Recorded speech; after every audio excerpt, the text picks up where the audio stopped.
The former leader of the UK made the admission in an interview with a German newspaper hours after he published an article in which he called for Labour to support remaining in the Brussels Club.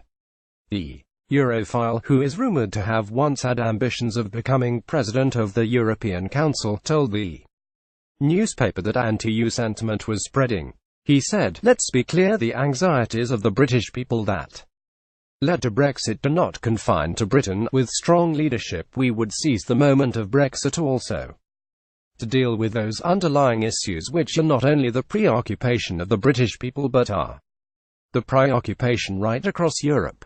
Get it, former UK leader has admitted immigration issues could lead to more countries leaving the EU, because otherwise, this populism will get fueled. Prior to the UK's June 2016 referendum, David E. Cameron flew to Brussels to try and renegotiate Britain's membership of the EU, as part of his attempt to persuade the UK to vote to remain in the elitist trading group. Mr. Cameron sought a new agreement on immigration controls. Monday, May 8, 2017. Macron's slogan is visible in the crowd. Translated, it means, however, despite intense negotiations, the EU 27 were unwilling to give much leeway to Britain's requests.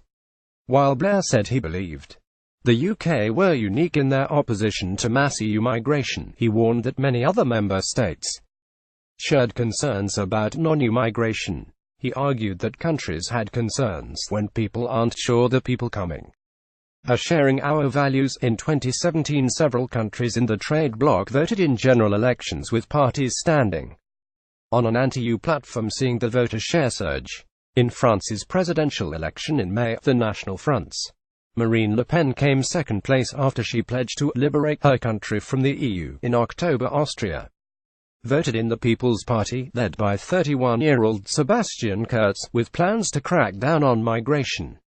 Meanwhile, Germany is currently without a government after the December election resulted in a hung parliament.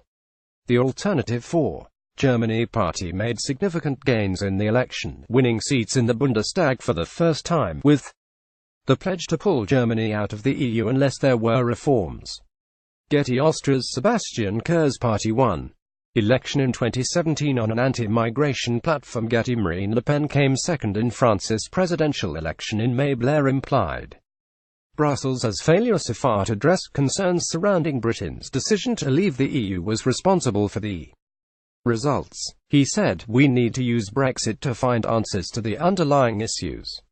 Otherwise, Europe's populism will only grow." As part of the former UK Prime Minister's intervention into Brexit, he also urged Jeremy Corbyn to hold secret meetings with European leaders to force the UK to remain inside the EU. Writing on his own website, Blair said, "Open up the dialogue with European leaders about reforming Europe, a dialogue they're more than willing to have now because they realize Brexit also damages Europe economically and politically."